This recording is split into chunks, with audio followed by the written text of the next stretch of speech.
Avant de commencer cette vidéo, n'oubliez pas de laisser votre like. Commentez également ce que vous avez pensé de cet anime. Dans cette histoire, à l'âge de 16 ans, le héros a mangé la chair de deux monstres différents et est devenu overpower.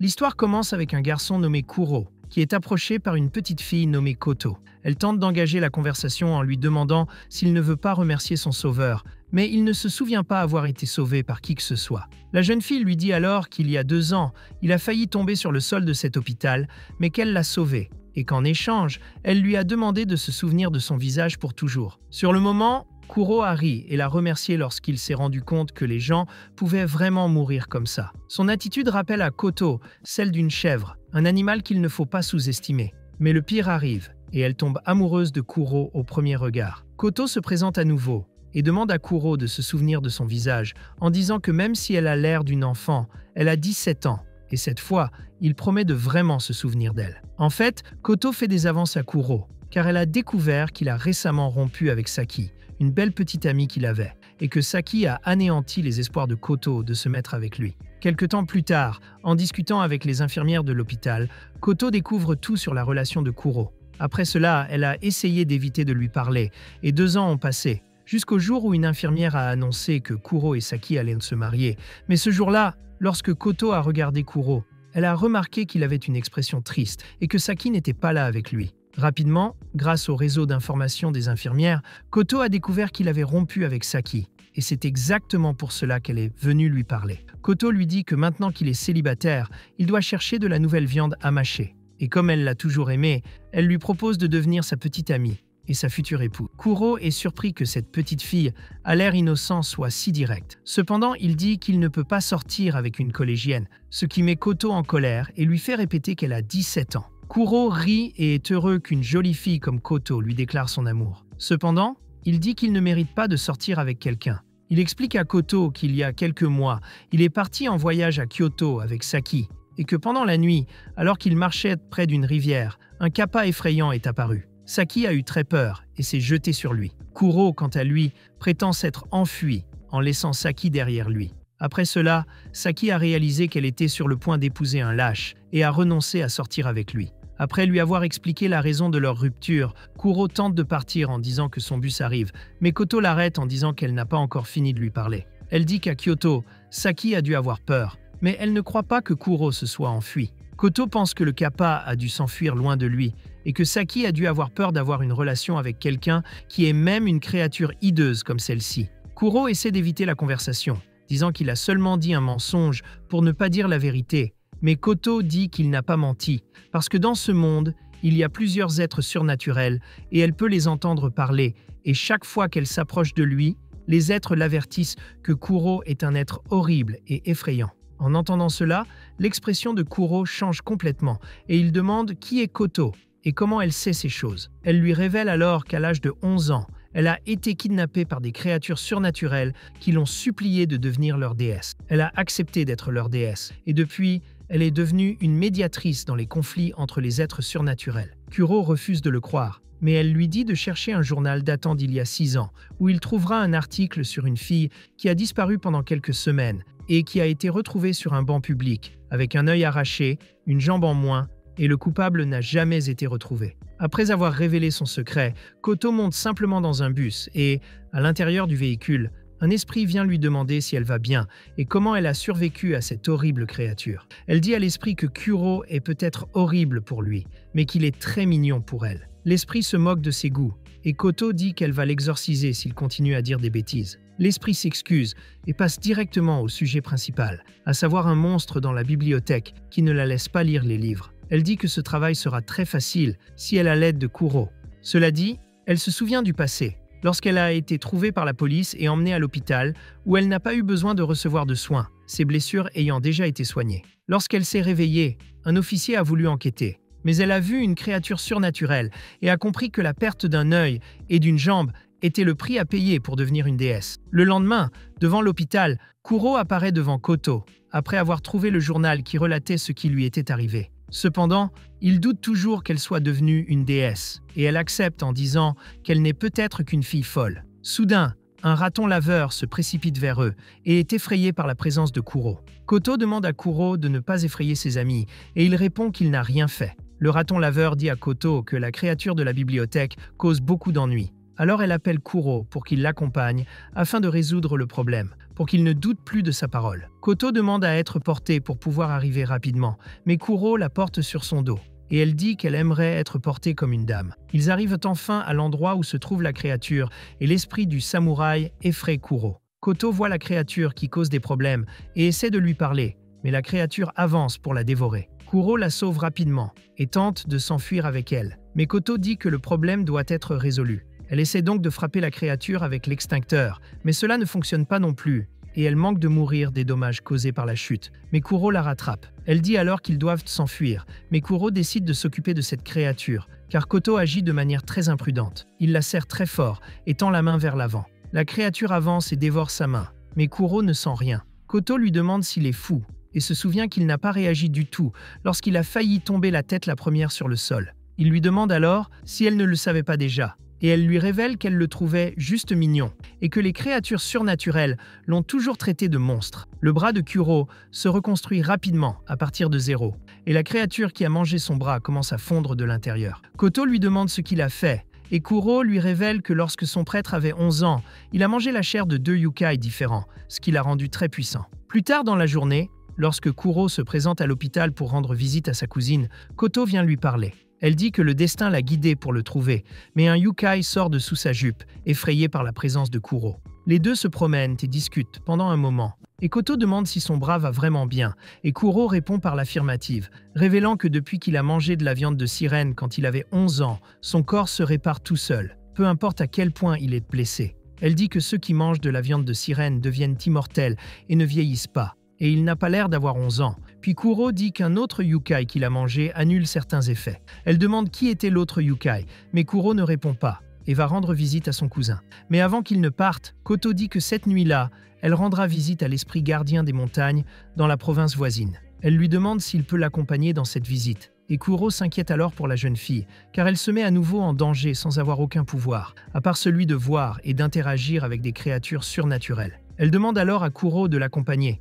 car la peur des créatures à son égard pourrait faciliter ses négociations. Cependant, Kuro refuse de l'aider, disant qu'il préfère passer la nuit à penser à son ancienne petite amie, ce qui met Koto très en colère. À la nuit tombée, Koto part seule en mission, se plaignant que Kuro l'a laissée seule. Elle arrive au marais, et le grand serpent apparaît, remerciant Koto d'être venu de si loin pour lui rendre visite. Le grand serpent lui offre tout le confort possible, lui donnant une petite bûche coupée sur laquelle s'asseoir. Et avant qu'il ne parle de choses sérieuses, Koto confie à son petit ami qu'il l'a laissé venir seule, disant que lorsqu'elle s'est introduite dans sa maison, il ne lui a donné qu'un manteau d'enfant et l'a rempli de répulsifs à insectes. Le grand serpent est choqué que la déesse ait été abandonnée et se demande quel genre d'homme pourrait être aussi cruel. Pendant qu'ils discutent, Kuro s'approche lentement pour observer. Le serpent révèle alors son inquiétude, disant qu'une femme humaine est venue se débarrasser d'un cadavre humain dans son marais, et qu'elle veut savoir pourquoi un humain se débarrasserait d'un cadavre dans son marais. Koto explique alors au serpent qu'une femme a tué son mari,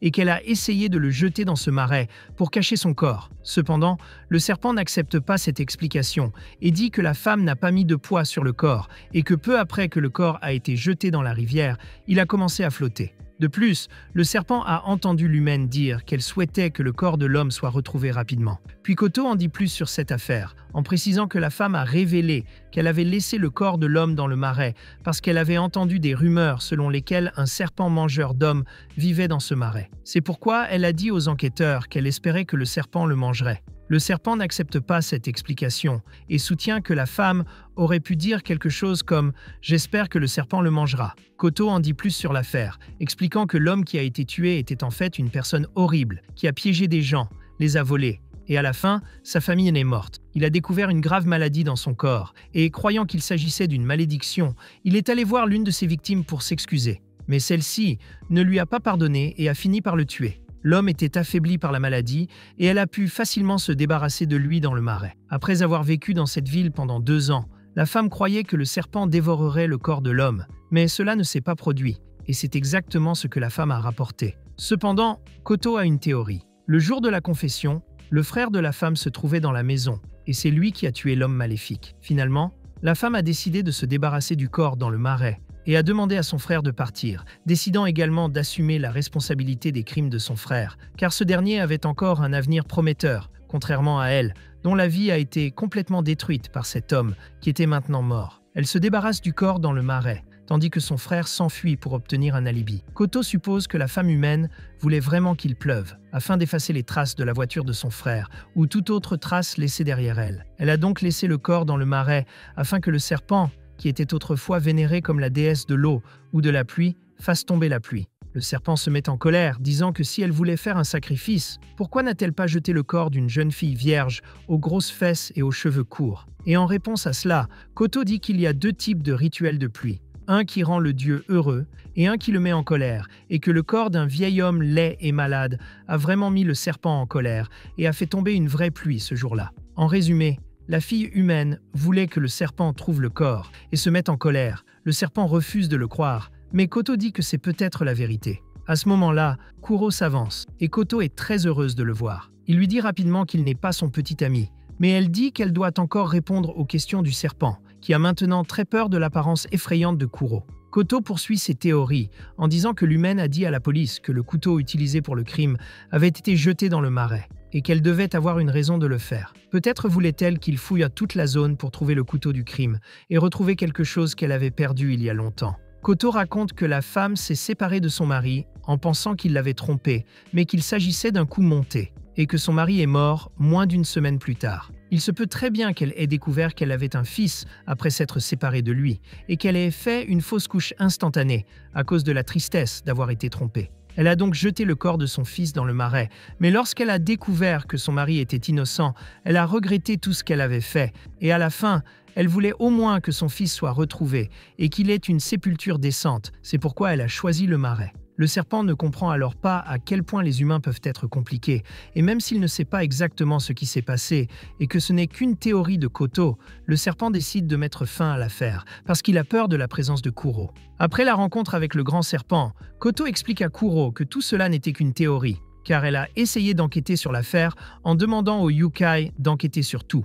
Mais au final, rien de majeur n'a été découvert. Koto dit que son travail aurait été plus facile s'il l'avait suivi depuis le début, mais il ne veut pas tuer des Yukai à chaque fois qu'il sort avec elle. Koto voit le côté positif de la chose et répond en disant que cela signifie qu'ils sortent vraiment ensemble, et Kuro se prépare à répondre, mais elle presse son corps contre lui et fait semblant de dormir, ce qui l'oblige à accepter ce qu'elle a dit. Après avoir résolu cette affaire, nous avons découvert qu'une femme au corps séduisant était apparue devant certaines voitures, provoquant de graves accidents. Pendant ce temps, Saki, qui était devenu officier de police, recevait un rapport sur ces accidents. Mais la police ne voulait pas croire qu'une femme sans visage tenant une barre d'acier de 2 mètres était la véritable cause de ces accidents. Cette femme sans visage est actuellement appelée Karen Nanas, et Saki a découvert par l'intermédiaire d'un ami professionnel que la femme sans visage a le corps d'une idole qui est morte au début de cette année. Après avoir été impliquée dans une controverse, elle a tenté d'échapper aux médias, mais elle est morte lorsqu'une barre d'acier d'un immeuble voisin lui est tombée dessus. Aujourd'hui, cette idole apparaît avec les mêmes vêtements que ceux qu'elle portait lorsqu'elle était artiste. Son ami policier demande alors à Saki si elle croit vraiment qu'il pourrait y avoir un fantôme de cette idole, et elle répond que d'après les rapports et l'atmosphère effrayante qui règne dans cet endroit, les gens doivent vraiment voir quelque chose qui n'est pas de ce monde. L'inspecteur Terada révèle alors que la police a reçu des centaines de cas de Karen et que des officiers de police ont même rapporté avoir vu ce fantôme tenant une barre d'acier. Saki demande à Terada s'il croit aux fantômes, mais celui-ci répond par la négative et révèle qu'il pense qu'il y a un criminel derrière ces rumeurs, qui commet de vrais crimes, et que c'est pour cela qu'ils doivent enquêter sur cette affaire. Alors que Terada dit qu'il ne croit pas aux fantômes, Saki est certaine que les fantômes existent. Elle est donc avertie de ne pas sous-estimer le surnaturel, puisqu'elle a vu un yokai en personne, et révèle même qu'elle a rompu avec son petit ami à cause de cela. Elle se souvient que Kuro s'est coupé avec un verre et que sa blessure a guéri instantanément. En se souvenant de cela, elle a envie de vomir et sort en courant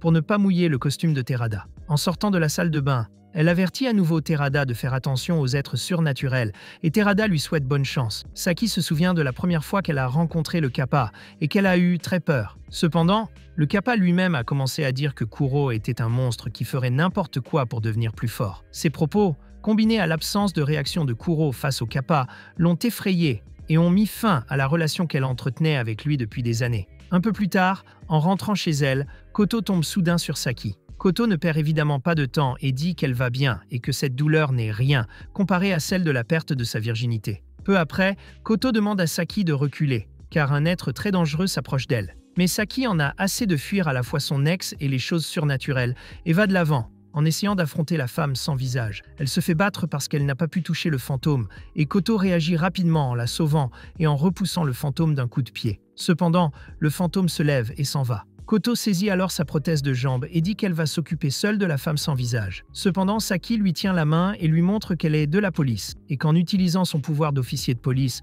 elle veut que Koto l'accompagne pour faire une déposition. À ce moment-là, Koto réalise que cette petite fille est l'ex-petite amie de Kuro, et regrette de l'avoir sauvée. Saki lui demande qui elle est, et Koto se présente comme la petite amie actuelle de Kuro. Koto finit par aller chez Saki, où elle montre les photos qu'elle a prises avec Kuro, prouvant qu'elle est sa petite amie, mais Kuro n'a pas l'air heureux sur les photos. Saki se moque de Koto, disant qu'une petite fille comme elle n'est pas le genre de Kuro, mais Koto dit qu'elle préférerait la voir plutôt qu'une fille qui abandonne son petit ami. Koto se présente alors comme une prêtresse qui règle les conflits entre les deux êtres surnaturels. Saki demande pourquoi Kuro n'est pas avec elle, puisque les êtres surnaturels ont peur de lui. Mais Koto essaie d'éviter la conversation et de détourner le regard. Koto dit alors qu'il a disparu et qu'il a ignoré ses messages ces derniers temps. Saki répond qu'il ne l'a jamais ignoré et qu'il a toujours été l'homme présent. Mais cela ne fait qu'irriter Koto, qui traite Saki de lâche pour avoir abandonné Kuro à cause d'une cape. Avant de partir, Koto demande à Saki de ne pas essayer d'affronter la femme sans visage et lui promet qu'elle s'occupera d'elle. Saki doute que Koto puisse faire quoi que ce soit sans avoir une jambe et un œil, mais Koto dit que cela n'a jamais été un problème pour elle. Koto prend alors congé de Saki en lui promettant d'envoyer une invitation au mariage de Kuro et d'elle, ce qui met Saki en colère et la pousse à claquer la porte au nez de Koto. Koto part ensuite faire une nouvelle patrouille en ville sur un squelette géant, tandis que Saki décide de faire des recherches approfondies sur Akarine Nanase, découvrant qu'en plus d'un corps superbe, elle était aussi une femme avec beaucoup d'attitude et qu'en un an seulement, elle est devenue une idole très célèbre. En faisant des recherches sur Akarine, Saki découvre un blog contenant de nombreuses informations personnelles sur Akarine, notamment la mort accidentelle de son père, ce qui, un an plus tard, a donné lieu à des rumeurs selon lesquelles elle était en colère contre lui et l'avait tué pour toucher la valeur de son assurance vie. Et ce qui a fait naître ces rumeurs, c'est une note de son père, disant qu'Akarine avait l'intention de le tuer. Après cela, Akarine a décidé de prendre des vacances dans un endroit isolé, mais a fini par mourir d'une manière tragique. Le lendemain, Saki parle à Terada du cas d'Akarine, et il décide d'enquêter sur son passé, pour découvrir si sa mort était accidentelle ou s'il s'agissait d'un homicide. Pendant ce temps, Koto est confrontée à un dilemme. Elle peut parler aux fantômes et les comprendre, mais Akarine ne semblait pas avoir de conscience ou de capacité à penser. Son corps était comme une coquille vide. Koto trouve le même blog que Saki, avec des informations sur Akarine, et arrive à la conclusion qu'elle aura malheureusement besoin d'informations confidentielles que seule la police possède. À ce moment précis, Saki lit les rapports détaillés de l'affaire, et heureusement qu'elle a beaucoup d'informations, car cette affaire implique un artiste, et la popularité de la police est en jeu à ce moment-là. Saki en vient à la conclusion que la sœur d'Akarine doit faire l'objet d'une enquête, mais quelque chose frappe à sa fenêtre et l'effraie. Saki prend son courage à deux mains et ouvre son rideau, découvrant deux petits yukai. La créature rouge révèle qu'elle a été envoyée par Koto et dit qu'elle a demandé à Saki de partager plus d'informations sur le cas d'Akarine à Nase parce qu'elle veut trouver comment la vaincre. Le petit yukai l'informe que Koto l'attend dans un café voisin et que pendant ce temps, Koto a reçu des informations d'un esprit sur la réapparition d'Akarine avant de se diriger vers Akarine. Koto dit au petit esprit de dire à Saki qu'elle doit partir à la recherche d'Akarine et de lui montrer le chemin si elle veut toujours la retrouver. Lorsque Koto arrive à l'endroit où se trouve Akarine, elle remarque que Kuro est en train de combattre la femme sans visage. Saki arrive peu après, criant après Koto pour avoir fait toucher ses fesses au fantôme d'un enfant. Mais Koto lui demande de rester tranquille et de se contenter de regarder. Saki voit Kuro se battre et a peur qu'il soit blessé, mais Koto lui rappelle qu'il est immortel. Alors que le combat progresse, Akarine écrase la tête de Kuro, ce qui fait presque vomir Saki. Et Koto réalise que cette foutue femme a dû le voir se remettre d'une blessure mineure et s'est séparée de lui de peur. Kuro guérit rapidement et se dirige lentement vers la femme sans visage et s'arrête avant que son coup ne l'atteigne. Peu après,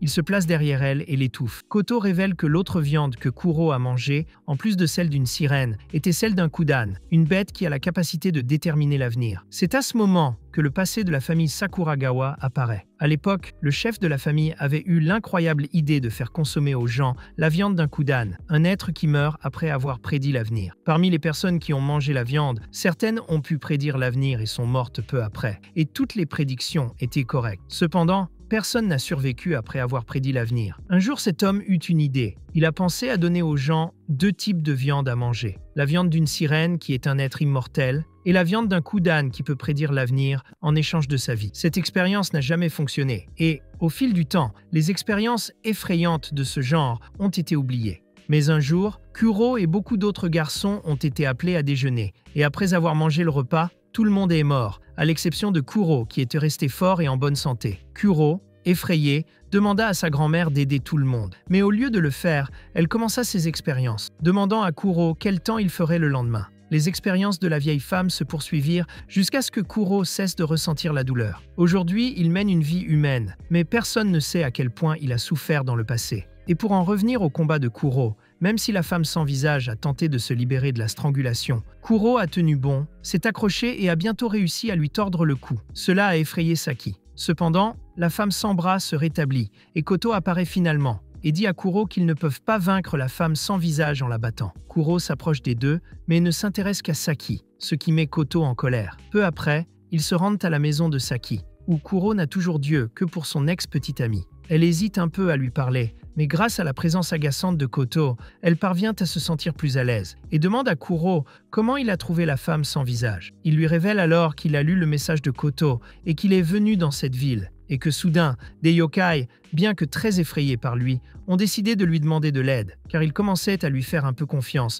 après l'avoir vu marcher avec Koto. Après avoir entendu cela, Saki demande à Koto si la femme sans visage peut être vaincue, et comment ils peuvent le faire. Koto décide de révéler tout ce qu'elle sait pour faire comprendre à Saki qu'elles vivent dans des mondes différents. Et peut-être qu'alors Saki cessera de se mêler de l'affaire de la femme sans visage. Koto révèle que certains monstres sont créés à partir de rumeurs et de l'imagination humaine. Tout commence par quelque chose de simple, mais lorsque l'imagination d'une rumeur effrayante prend un nom, elle devient quelque chose de difficile à gérer. Cependant, c'est une créature forte qui n'a pas encore perdu sa force. Koto ajoute que l'image de Karen Nanase n'est pas non plus le fruit du hasard, mais qu'elle a été créée par quelqu'un, et qu'en partageant l'image de son apparence sur ce site web, elle a fini par prendre cette forme. Et pour terminer son explication, Koto dit que c'est ce site web qui a donné naissance aux fantômes. Elle dit qu'il est inutile d'essayer de s'occuper de cette créature tant qu'ils n'ont pas réglé les rumeurs qui circulent sur Internet à son sujet, et que c'est exactement la raison pour laquelle Karen Nanas n'a pas d'émotion et se déplace seulement comme une poupée automatisée. Kuro s'appuie sur la jambe de Koto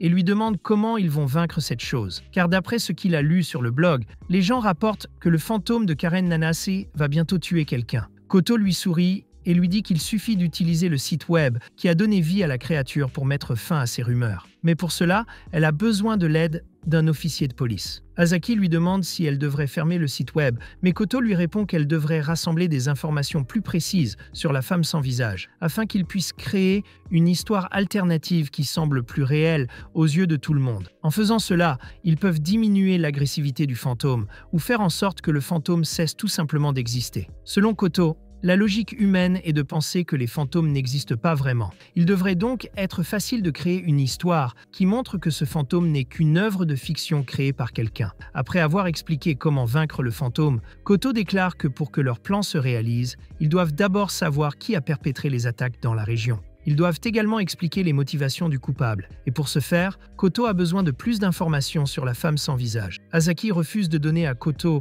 des informations confidentielles, mais la petite fille infirme trouve un paquet contenant toutes les informations dont elle a besoin sur Nazi Karen. Asaki est d'abord hésitante, mais n'ayant pas d'autre choix, elle accepte de donner des informations. Elle commence par résumer brièvement l'affaire en disant que le plus étrange dans le cas de Karen est qu'elle est morte sur un chantier de construction et que la police n'a jamais trouvé de raison pour qu'elle se soit trouvée là tard dans la nuit alors qu'il pleuvait. La seule preuve qu'ils ont trouvée sur les lieux était plusieurs cigarettes, ce qui les a conduits à quelques hypothèses, comme le fait que Karen s'était rendue dans cet endroit isolé pour fumer, puisqu'elle n'avait que 19 ans, et qu'au Japon, les gens ne sont autorisés à fumer qu'à partir de l'âge de 20 ans. Ou peut-être que la personne qui l'a appelé à cet endroit fumait, mais il n'y a aucune trace ou preuve que quelqu'un l'ait contacté, à l'exception de son manager. En outre, le fait qu'elle soit morte sans même essayer d'éviter les barres d'acier ou de s'en protéger est étrange, et il soupçonne qu'elle a été tellement ébranlée par le fait que son nom a été ruiné par les médias qu'elle n'a pas réagi aux barres de fer qui lui sont tombées dessus.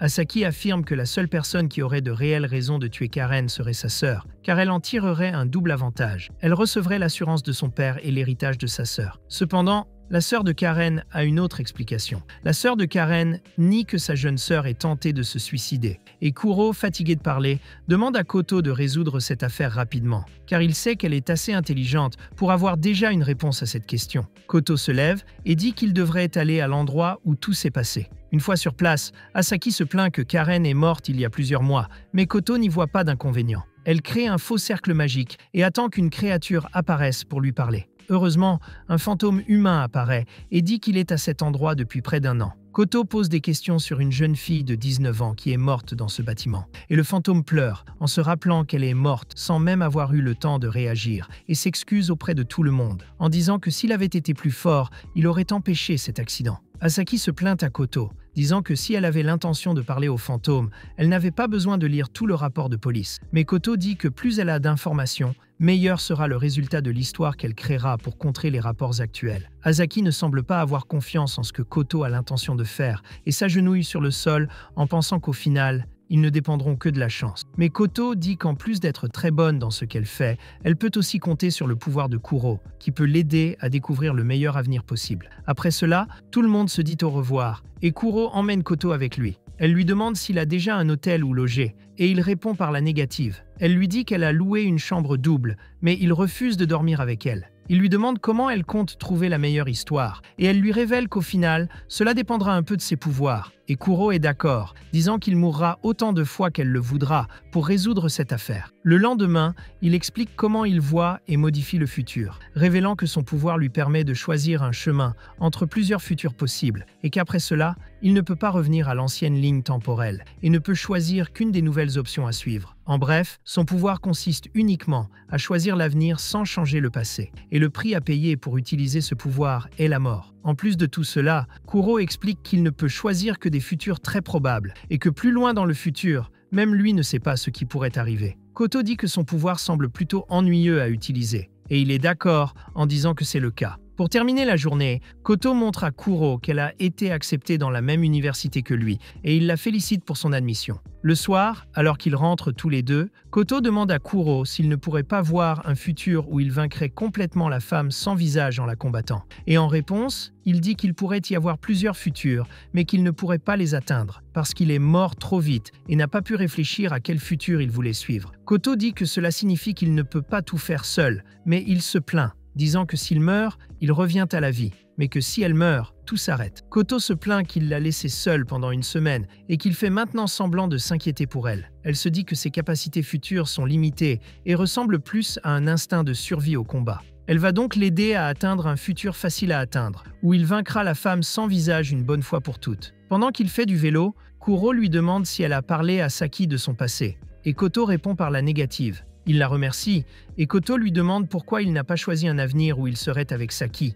Et en réponse, il dit que s'il pouvait le faire, il choisirait un avenir loin des filles au corps d'enfant. Koto s'énerve et réalise peu à peu que Kuro a du mal à s'attacher et à montrer ses propres sentiments. Et elle ne sait toujours pas s'il l'aime ou s'il est juste gentil. Cependant, elle le serre dans ses bras et cesse d'y penser, décidant que pour l'instant, elle se concentrera entièrement sur la résolution de l'affaire de la femme sans visage. Pendant ce temps, l'inspecteur Terada fait la plus grosse erreur de sa vie. Il se tenait devant cette femme sans visage, lui montrait son badge et lui demandait pourquoi elle était habillée de la sorte. Il était loin de se douter qu'il parlait à un fantôme. Il décide de la combattre, mais son bras passe complètement à travers son corps fantomatique et il finit par être frappé directement au visage. Le lendemain, les autorités découvrent le corps d'un policier mort, le visage défiguré par les coups reçus. Les médias tentent de dissimuler la raison de ce décès et son auteur, mais il n'y a aucune raison de le découvrir. Après tout, il a été attaqué par un fantôme, et un fantôme ne laisse aucune trace. Saki découvre ce qui s'est passé,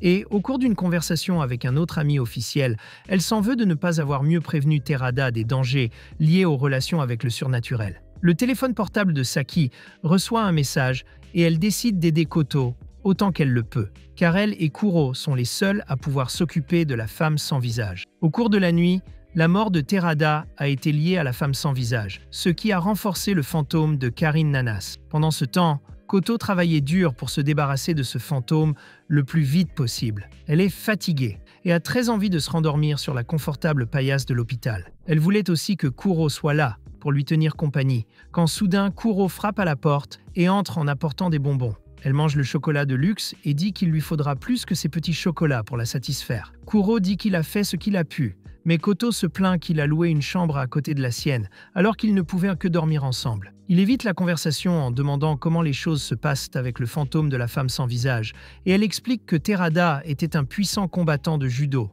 et que le fait d'avoir été battu sans même réagir ou se défendre a conduit à lier l'affaire à Karen, à la NASA. De plus, Koto dit que beaucoup de gens commentent les missiles frontaux de Karen, et Kuro finit par admettre qu'ils sont vraiment beaux. Koto en est agacé, mais il dit que s'il ne s'intéressait vraiment qu'au sein, il ne serait pas sorti avec Saki, et qu'il ne sortirait même pas avec elle, qui est une fille lisse. Koto est effrayé par la possibilité qu'un jour Kuro veuille un gros corps, et c'est pour cette raison qu'il finit par la tromper.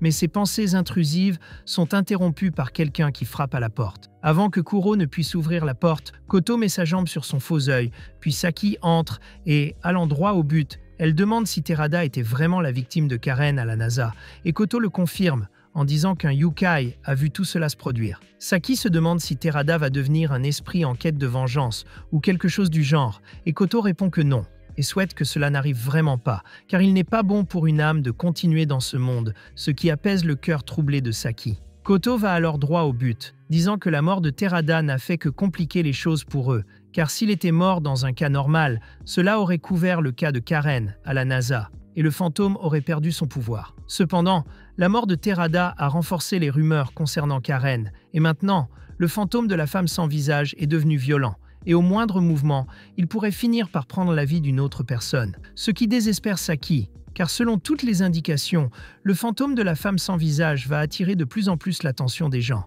Et si elle devient vraiment plus forte, même Saki ne sait pas ce qui pourrait arriver à la réalité dans laquelle ils vivent. Saki se demande alors si leur réalité est vraiment si facile à détruire, et Koto lui répond par l'affirmative. Cependant, elle a l'intention de mettre fin au fantôme de la femme sans visage ce soir. Saki dit qu'ils n'y arriveront pas, mais Koto répond qu'elle n'est pas la déesse de la sagesse pour rien. Koto prend un carnet et commence à réfléchir à l'affaire Terada, réfléchissant et parlant de l'affaire, pensant à une explication qui cacherait la vérité. Kuro dit qu'elle peut déclarer que Terada a été tuée par quelqu'un qui lui en voulait. Cependant, inventer une fausse vérité est très difficile, et Saki réalise que même si Koto est un génie, inventer un mensonge est beaucoup plus difficile que de découvrir la vérité. Saki se dit que la déduction est quelque chose de simple, et que ce que fait Koto revient à faire le chemin inverse de la déduction. Koto est allongé dans son lit, incapable de trouver une réponse, et Saki réfléchit à la quantité absurde de mensonges qu'ils doivent inventer pour que leur plan fonctionne. Cependant, Kuro dit que derrière ce blog, il doit y avoir quelqu'un qui a inventé plusieurs mensonges pour que Karen Nanas devienne célèbre en tant que tueuse de fantômes. Il dit aussi qu'elle a divisé cette tâche en plusieurs parties et qu'elle a procédé lentement, et qu'il est prêt à mourir plusieurs fois pour trouver le meilleur avenir possible. Après quelques heures de réflexion, Koto crée les meilleures réponses dans son esprit,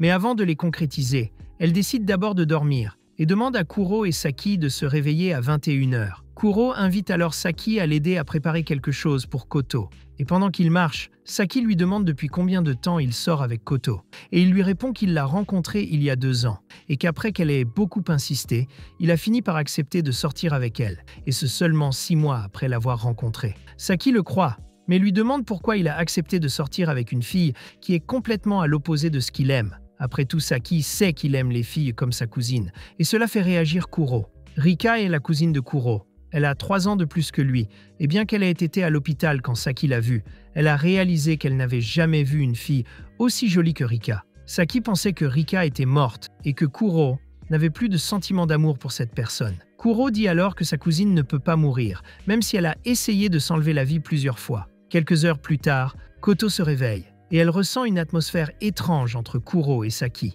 Elle pense que les deux ont pu avoir des relations sexuelles pendant qu'elle dormait, et cela commence à lui troubler l'esprit. Kuro s'éloigne un peu de Saki, et se rend à l'entrée du parking, tandis que Koto reste avec Saki à l'intérieur d'une voiture. Saki entame la conversation en demandant si Koto connaît Rika, ce à quoi elle répond par l'affirmative, car les infirmières de l'hôpital avaient à la langue bien pendue. Koto révèle que Rika a en fait été libérée et qu'elle vit dans son manoir. Il s'avère que Rika était à l'hôpital pour que son corps soit évalué. Son véritable souhait est que les médecins trouvent un moyen de lui faire perdre son immortalité. Cependant, même les meilleurs médecins n'ont rien trouvé, et la meilleure chose à faire était de la faire sortir de l'hôpital. Lorsqu'elle est sortie de l'hôpital, elle a demandé à Kuro de rester chez lui, mais il était trop gêné et a décidé de demander à Koto d'héberger Rika chez lui. Koto a répondu à l'appel de Kuro, et après avoir découvert la situation, elle a demandé une copie de la clé de l'appartement de Kuro en échange d'une faveur. Elle lui dit qu'elle veut lui rendre visite et l'aider à faire le ménage, et contrairement à son rêve de voir Rika l'aider, Koto l'aider lui semble être un véritable cauchemar. Le même jour, Koto va chercher Rika à l'hôpital, et après lui avoir donné un abri, la rumeur que Rika est décédée se répand dans tout l'hôpital, atteignant même Asaki, qui pense que Rika est morte. Asaki lui demande si Rita ne lui a pas semblé étrange, et Koto lui révèle alors que Rika lui a dit en face qu'elle n'était pas bonne pour Kuro, et que pour aggraver les choses, Kuro lui a dit qu'il pensait la même chose. Rika se sent alors désolé pour Koto, et essaie de soutenir leur relation. Au fil du temps, ils se sont amusés ensemble, et Rika et Koto ont même organisé une fête surprise pour Kuro. Cependant, il y a un mois, Rika a dit qu'elle avait trouvé un endroit où travailler et dormir. Elle a donc soudainement quitté la maison. Et Kuro, en l'apprenant, a jeté Koto sur le lit et l'a presque mise enceinte. Asaki ne croit pas tout ce qu'a dit Koto, mais elle comprend mieux ce qui est vraiment arrivé à Rika. Koto demande à Asaki ce qu'Asaki et Kuro ont fait pendant qu'elle dormait, et elle révèle qu'ils ont parlé de Rika, et que Kuro a ressenti un peu de ressentiment. Koto révèle alors que l'art de la femme d'acier a été fait par Rika, car son style artistique est unique. De plus, elle révèle que Kuro n'est pas venu dans cette ville à cause d'elle, mais plutôt à la recherche de Rika. Koto révèle qu'il est fort probable que Rika soit la véritable créatrice du fantôme de Karen Nanase, et que Kuro le savait également, ce qui est la véritable raison pour laquelle il a décidé d'en finir avec Karen Nanase. De plus, Rika a les mêmes pouvoirs que Kuro. Elle a donc très bien pu mourir un nombre incalculable de fois pour atteindre le futur dans lequel ils se trouvent actuellement, et selon Koto, Riko a les mêmes pouvoirs que Kuro. Elle pense donc que Riko essayait juste de découvrir les limites de ses pouvoirs, juxtaposant ainsi une possibilité à l'autre. Un yokai sous la forme d'un chat apparaît et dit que Karen Nanase est réapparue. Asaki est effrayé par la créature, mais continue son travail, conduisant le véhicule vers la femme sans visage. Pendant ce temps, Rika mettait fin à ses jours à la recherche d'un avenir parfait. Kuro trouve le fantôme et se prépare à se battre. Koto, quant à elle, se prépare à devenir la plus grande menteuse de tous les temps, visant à mentir au point que tout le monde sur Internet croira qu'elle dit la vérité. Rika est également prête à mourir autant de fois que nécessaire pour trouver un avenir radieux. Et tandis que les deux se préparent à un combat en ligne, Kuro retient de toutes ses forces le fantôme de Karen Nanase. Il est renvoyé à plusieurs reprises, mais Kuro n'hésite pas à avancer et à gêner les mouvements du fantôme. Pendant qu'il se bat, Koto demande à Asaki de lui faire savoir si Kuro se débrouille bien ou mal pendant le combat. Asaki observe attentivement le combat, tandis que Koto se concentre sur la publication de fausses informations sur la femme sans visage. Elle commence par l'affaire de la mort de Terada, en disant que sa mort semble avoir été simulée pour créer une légende urbaine, dans laquelle le fantôme meurtrier de Karen Nanase n'existe pas. Elle attend que certaines personnes voient son post sur le site de la femme sans visage, puis elle dit que quelqu'un a dû profiter de ces rumeurs de fantômes pour commettre un meurtre et s'en tirer à bon compte. Elle dit que le coupable s'est déguisé avec le visage de la femme sans visage et qu'il a attaqué des gens. Elle dit que la barre de fer est un morceau de bois peint et que les seins, encore plus gros que ceux de Karen, ne sont que du rembourrage pour attirer l'attention des gens. Le coupable effrayait les gens dans la rue, provoquait des accidents de la circulation et espérait que tout le monde croirait que le fantôme était réel. Le coupable savait que la police ne croyait pas au fantôme, mais qu'elle chargerait quelqu'un d'enquêter sur ses affaires. La personne choisie était l'inspecteur Terada, qui soupçonnait un coupable derrière tout cela et commença à enquêter seul. C'était exactement ce que voulait le coupable, car l'inspecteur deviendrait ainsi la victime idéale. Bien sûr, certains anonymes sur Internet affirment que Karen Nanase est réelle. Certains disent que le texte de Koto est trop long. Cependant, certaines personnes sont intéressées par sa théorie et lui demandent de continuer. Elle raconte ensuite que Terada a reçu un appel d'un faux témoin qui disait avoir vu Karen Nanase et qu'il est sorti seul pour enquêter. Sur le lieu du crime, un piège a été installé avec un morceau de bloc solide. Et lorsque Terada est arrivé sur les lieux, le criminel a fait se tenir l'inspecteur à l'endroit exact où le bloc le frapperait de plein fouet. L'endroit étant sombre, L'inspecteur n'a pas remarqué le bloc qui s'approchait de lui. Son mensonge est assez convaincant et choque même Saki, car c'est la seule façon pour un inspecteur aussi fort que Terada de mourir sans résister. Une personne anonyme pose des questions sur la circulation dans la zone, disant qu'il serait dangereux pour le criminel de faire tout cela et d'être découvert à tout moment, plus précisément en disant que le criminel a dû chercher le meilleur moment. Les personnes anonymes sur Internet demandent de pourquoi le criminel a frappé Terada de face, puisque son piège aurait été beaucoup plus efficace de l'arrière. Cependant, l'inspecteur Terada a peut-être entendu un bruit et s'est retourné rapidement par réflexe, ce qui lui a permis de recevoir le coup de plein fouet. Tout le monde pose des questions sur le piège, mais Akoto répond qu'elle ne sait pas exactement quelle était l'intention du tueur, mais qu'elle est sûre qu'il a tué Terada à l'aide d'un piège. Peu après, il se demande pourquoi le criminel a prétendu que Terada était mort d'un seul coup au visage. Akoto répond alors que la police ne croirait pas un fantôme au visage inepte et chercherait quelqu'un d'assez fort pour vaincre Terada d'un seul coup. La police s'en prendrait donc à des personnes fortes que l'inspecteur Terada a contactées récemment. Elle dit que le tueur est probablement tout le contraire de ce que la police recherche, puisqu'il s'agit probablement d'une femme. Elle poursuit en disant que le tueur de l'inspecteur Terada est probablement une femme qui connaissait sa taille et son poids. Peut-être une femme qu'il aimait, mais qu'il n'aimait pas en retour. Ou peut-être une femme qu'il aimait, mais qui avait peur de lui. Avec ces mots, Akoto réussit à créer un tueur parfait pour l'inspecteur Terada, sans donner le nom de qui que ce soit. Et au moment précis où elle dit cela, Kuro reçoit un coup direct au visage et meurt, voulant probablement trouver un avenir où tout le monde croit les paroles d'Akoto. Cependant, Saki se rend compte qu'elle correspond parfaitement à la description faite par Akoto. Mais Akoto lui dit qu'elle devra supporter cela pendant un certain temps. Peu après, plusieurs personnes commencent à répondre à Akoto, disant qu'elles ne croient pas qu'une femme soit le tueur. Akoto explique alors à Saki que la femme riche doit utiliser son pouvoir pour se trouver un avenir meilleur. Cela se confirme lorsque Kuro voit sa propre cousine choisir la ligne temporelle avant lui. Kuro fait de son mieux pour choisir la ligne temporelle qu'il veut suivre et se relève rapidement pour continuer son combat contre le fantôme. Mais après une seule mort, il trouve le moyen parfait de battre le fantôme à plate couture. Saki se rend compte que même si les choses semblent avoir mal tourné, tout se déroule parfaitement. Akoto est toujours prêt à répondre à n'importe quelle question, et Kuro semble dominer encore plus le fantôme. Et lorsque quelqu'un pose une question très difficile à Akoto, Kuro meurt tout simplement. Et pendant qu'Akoto rédige une réponse, Kuro se relève en choisissant la meilleure chronologie possible. C'est un véritable duel de fiction. Le deuxième round commence, et cette fois, Akoto affirme que le fantôme de Karina Nazi existe. Cependant, elle demande à tout le monde pourquoi elle reviendrait en tant que fantôme et attaquerait les gens. Elle demande à nouveau quelle serait la raison pour laquelle le fantôme attaquerait les gens, en particulier un inspecteur comme Terada, qui ne faisait que son travail. Une personne anonyme dit que sa mort accidentelle aurait dû suffire. Cependant, Akoto déclare que l'enquête de la police pointe vers un possible suicide de Karina Nazi, comme si elle avait accepté sa mort lorsqu'elle a vu les barres de fer tomber. Selon elle, le fantôme de Karine n'aurait aucune raison de tuer des gens, et le simple fait d'apparaître et d'effrayer la société suffirait à se venger de son image ternie. De plus, le but de Karine a toujours été d'être célèbre, et revenir en tant que fantôme et attirer l'attention de tout le monde lui suffirait. Actuellement, le fantôme de Karina Nazi n'a que des répercussions négatives. Akoto suppose donc que le fantôme de Karina Nazi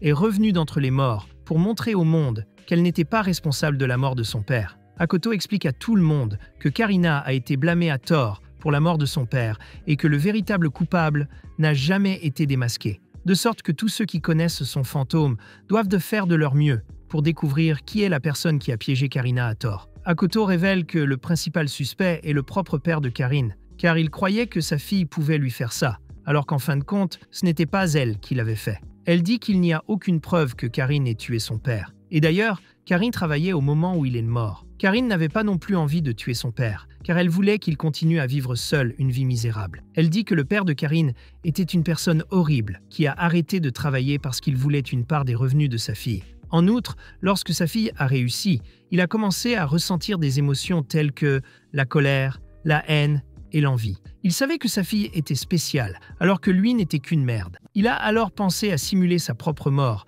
et à laisser une note écrite disant que sa fille voulait le tuer. De cette façon, il mettrait fin à sa misérable existence et détruirait la vie réussie de sa fille. Après cela, Karine finit par mourir tragiquement. Et dans l'au-delà, son père révèle la vérité, disant qu'il s'est suicidé. Saki, en lisant cela, demande si Koto n'exagère pas trop avec ses mensonges. Cependant, Koto dit que quelqu'un devrait dire la vérité à Karine pour qu'elle revienne en tant que fantôme. Koto explique que le fantôme de Karine était rempli de haine et qu'il voulait que tout le monde sache la vérité. Elle est donc revenue dans ce monde dans le but de révéler la vérité à tout le monde. Elle dit que tout le monde devrait comprendre les sentiments de Karine à propos de sa transformation en fantôme et croire qu'elle n'a pas tué son propre père afin que son esprit puisse enfin reposer en paix. Après avoir dit cela, Kuro meurt à nouveau, cette fois-ci, empalé vivant. C'est à ce moment précis que les internautes commencent à avoir de la peine pour Karine. Saki n'arrive pas à croire que Koto réussit, tandis que Kuro meurt à nouveau de quelques coups directs à la tête. Mais après s'être relevé,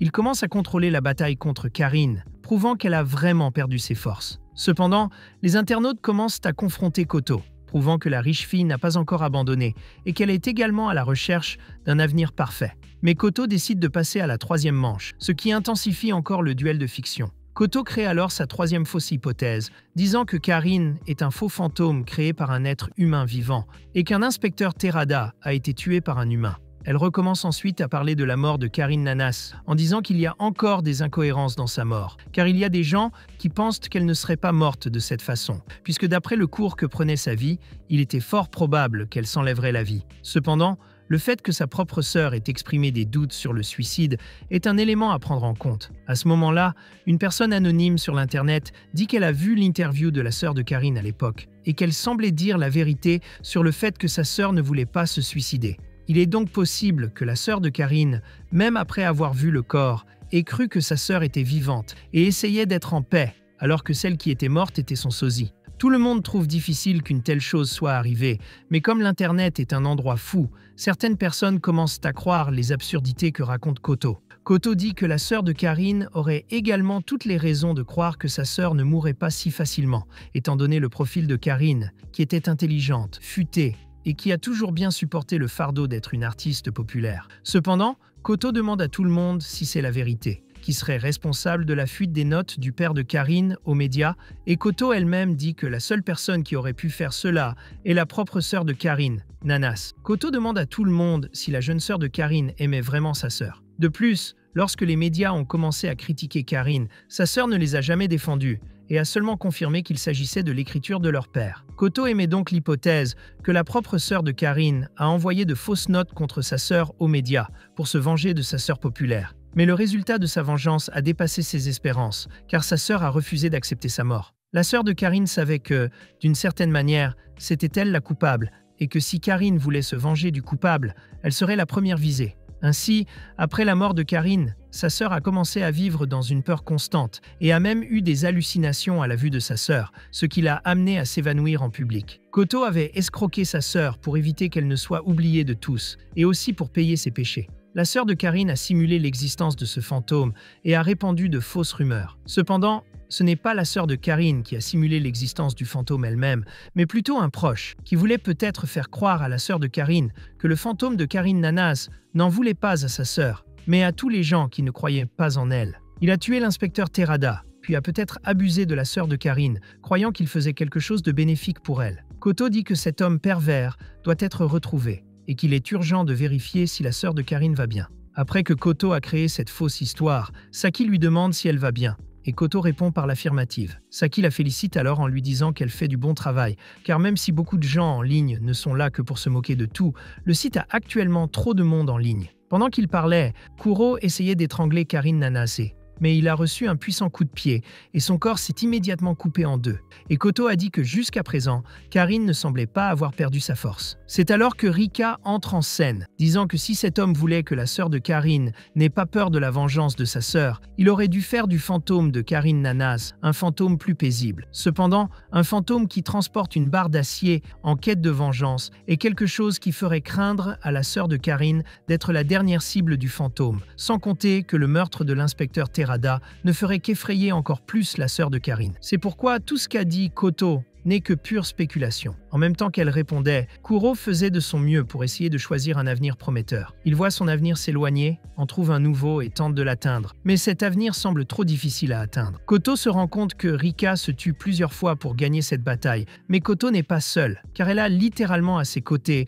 un garçon déprimé qui s'est fait larguer par son ex. C'est pourquoi elle n'a pas l'intention d'abandonner, car sa volonté de mourir est forte. Koto dit que Rika pense peut-être qu'elle gagne, mais elle est la déesse de la sagesse. Et depuis que sa première histoire a été été inventée, elle a créé un piège pour mettre fin au plan de Rika. Elle dit que les gens peuvent douter de tout ce qu'elle a dit, y compris la partie concernant le père de Karine et la partie concernant l'inspecteur Terada. Cependant, jusqu'à présent, elle n'a vu personne suspecter la partie où elle a dit que c'était la sœur de Karine, Nanas, qui avait pris le texte laissé par leur défunt père et l'avait remis aux médias. Elle dit que Rika ne peut que choisir des avenirs plus probables, tout comme Kuro. Cependant, Koto est en train de créer un avenir qu'elle ne peut même pas choisir, et c'est ainsi que cette bataille va enfin prendre fin. Asaki est choqué que Koto soit assez intelligent pour manipuler le futur que Rika est en train de choisir, oubliant complètement que Kuro aide également Koto à choisir un futur avec chaque mort qu'il a. Et c'est vraiment une bataille qu'Asaki ne peut pas voir, car à chaque futur que Kuro perd, Koto en crée un nouveau, lui donnant une nouvelle voie qu'il peut suivre en toute sécurité. Elle entame alors le 4e tour, et Kuro se prépare déjà à mourir. Cette fois,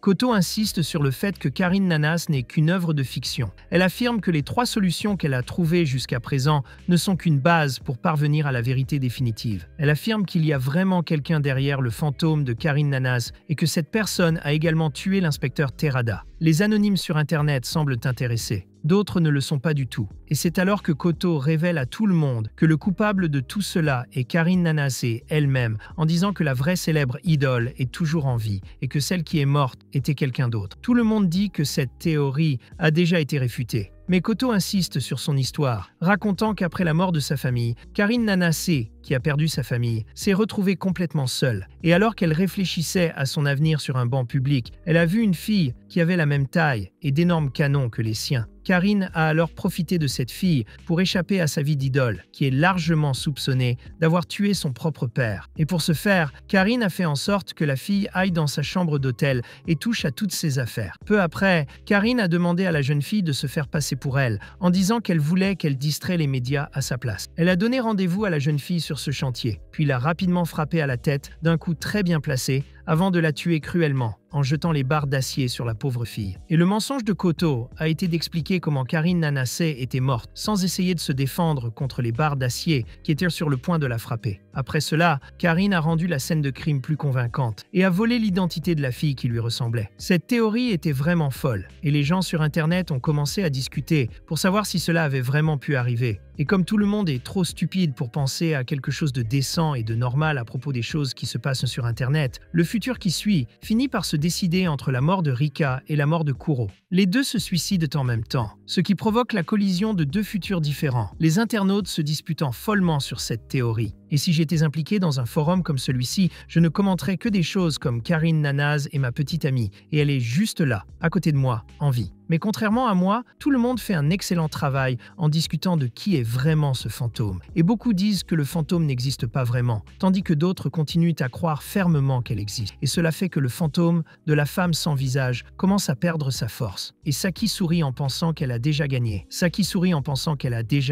Cependant, Koto dit qu'il reste encore 10 épisodes à débattre sur Internet. Cependant, elle fera de son mieux pour y mettre fin dans cet épisode. Ensuite, Koto fait disparaître le futur que Rika essayait d'atteindre, en disant que Karine Nanase elle-même a dû simuler l'existence d'un de ses fantômes, folle de vengeance. Tout cela pour rendre sa mort encore plus réelle. Enfin, Koto affirme que la véritable propriétaire de ce site web doit être Karine Nanase elle-même et qu'elle doit être en train de lire leurs messages en ce moment même. Elle dit que le propriétaire de ce site web a répandu l'information rapidement et que c'était trop commode. Tout cela parce que le propriétaire du site web lui-même avait de vraies informations sur Karine Nanase. Koto ment et dit qu'elle ne le sent même pas, faisant croire qu'elle dit la vérité, et Saki elle-même, en lisant cela, prend peur et souhaite ne jamais devenir l'ennemi de Koto. Saki commence à comprendre que sur ces sites web, il n'y a que des fous qui croient à un fantôme, et que croire à des choses irréelles est ce qu'il devrait faire le plus. Koto poursuit en disant qu'à la recherche du prochain lieu d'apparition de Karine, le propriétaire du site web est sorti dans la rue, trouvant un endroit parfait pour la prochaine apparition du fantôme. Il est fort possible qu'elle se soit rendue à cet endroit